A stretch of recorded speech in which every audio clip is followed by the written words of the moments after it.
3名潜水员洞穴潜水，突然，一名潜水员临时起意，抛弃背后的同伴，独自向洞穴深处游去，留下2名同伴在原地不知所措。那么等待他们的命运会是怎样的呢？这就是我们今天要讲的巴斯泉洞潜事件。事故的发生地是位于美国佛罗里达州西海岸的巴斯泉。根据测绘图显示，洞穴的前半段相对简单，是一条几乎没有岔路的线性通道，但随着深入，后半段则急转直下，变成了一个错综复杂、如同迷宫般的网络，其最大深度可达骇人的91米。更致命的是，洞穴底部沉积着厚厚一层细如面粉的淤泥，这些沉积物极其敏感，潜水员哪怕是轻微的蛙鞋摆动，都可能瞬间将它们搅动起来，使能见度骤降为0。2005年，一名初级洞穴潜水员在此丧生。2006年7月，一位名叫杰森·波伊特的浮潜爱好者，仅因为好奇心驱使，潜入洞口查看，就在短短2分钟内不幸遇难。2007年9月30日，一艘小艇来到巴斯泉的水面上，停泊在预定的训练区域。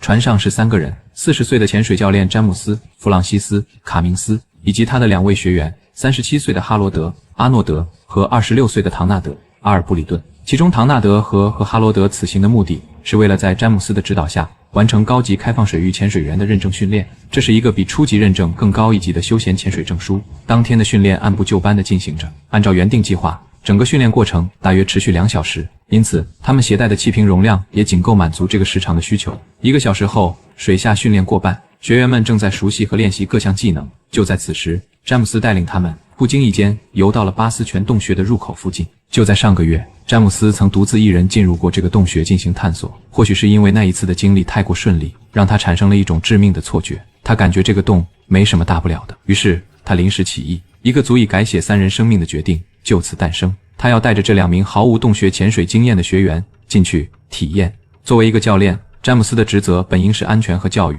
但是他这种临时起意的做法无疑是不符合担当教练的职责。更令人难以置信的是，他做出这个决定时，他们3人的气瓶压力表读数已经显示气体余量只剩1半，当气体消耗掉1/3时，就必须开始返程。而他们在气体只剩1半的情况下，非但没有返航，反而要去挑战一个充满未知的环境。除了空气管理的严重疏忽，他们身上更是缺少了所有洞穴潜水所必须的基础安全装备，没有引导绳，没有主光源失灵时的备用照明设备，没有提供供气的双气瓶或备用气瓶，甚至没有一块能够进行复杂减压计算的潜水电脑。最后也是最关键的是经验和资质的完全空白。詹姆斯没有洞潜认证，学员更是连洞穴是什么概念都不知道。可以说，洞穴潜水的每一条安全准则都被詹姆斯彻底的、系统性的违反了。面对教练的提议，2位学员起初是犹豫的，但詹姆斯表现得自信满满，并一再保证有他带路，万无一失。他们最终选择相信自己的教练，点头同意了这次计划。洞穴的入口狭窄而压抑，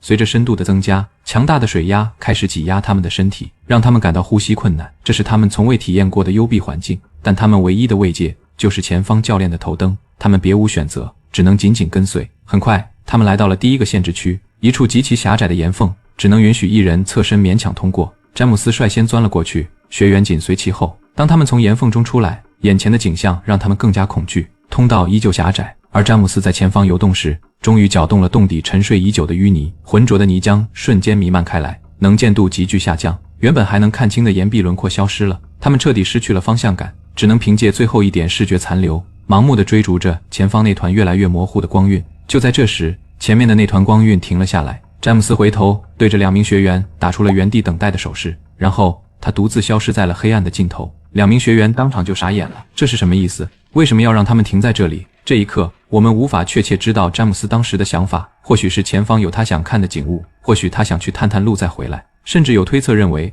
在一定深度下，淡醉可能影响了他的判断力和决策力，让他做出了这个离谱的决定。在教练消失后的25分钟里，哈罗德和唐纳德经历了人生中最漫长的煎熬，每一秒，恐惧都在几何级数的增长。他们从最初的困惑、等待，逐渐转为恐慌和绝望。氧气压力表上的指针无情地滑向红色区域。他们意识到，等待等于死亡。教练无论出于何种原因，已经不可能回来了。求生的本能最终战胜了恐惧和犹豫。哈罗德用尽全力向唐纳德打了返回的手势，并且用手势指向他们记忆中来时的方向。2人达成了一致，必须马上回去。他们摸索着岩壁，凭着身体对水流和方向的本能感知，一寸一寸地向前挪动。每一次触碰到岔路口的可能性，都让他们心惊肉跳。但命运似乎在这一刻眷顾了这2个无辜的学员。他们返回的这一段路，恰好是80洞中没有复杂岔路的区域。这纯粹的运气成为了他们唯一的救赎。不知过了多久，当一抹微弱的光线穿透浑浊的水体，出现在他们眼前时，两人几乎喜极而泣。他们顾不上进行任何减压停留，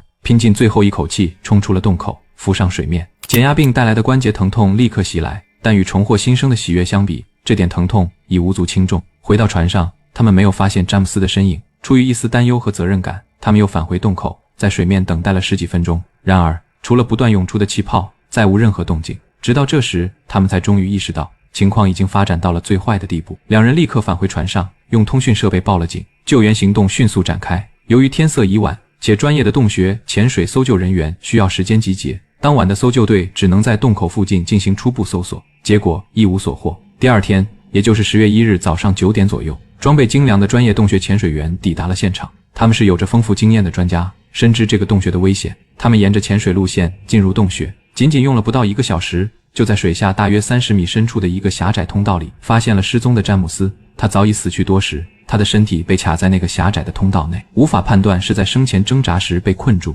还是死后被水流带到了那里。他的气瓶已经完全空了，呼吸调节器从他的嘴里脱落。法医的结论非常明确，在耗尽所有氧气后溺水身亡。没有人知道詹姆斯在生命的最后时刻经历了什么。专业的调查人员根据现场情况和2名幸存者的证词，推测出了最可能的情景。詹姆斯在抛下学员，独自深入探索后，很快就在洞穴后半段复杂的通道中迷失了方向。在没有引导绳的情况下，加上淤泥造成的灵能见度，在绝望中四处乱撞，直到耗尽了最后一丝氧气。而幸存的阿诺德和唐纳德虽然保住了性命，但这次濒死的经历无疑会在他们心中留下一生都难以磨灭的阴影。他们的幸运是建立在一系列巧合之上。如果他们进入的洞穴从一开始就有岔路，那么在救援队第二天找到的恐怕就不是一具遗体，而是3具。任何超出自己能力范围的潜水都不是探险，而是赌博。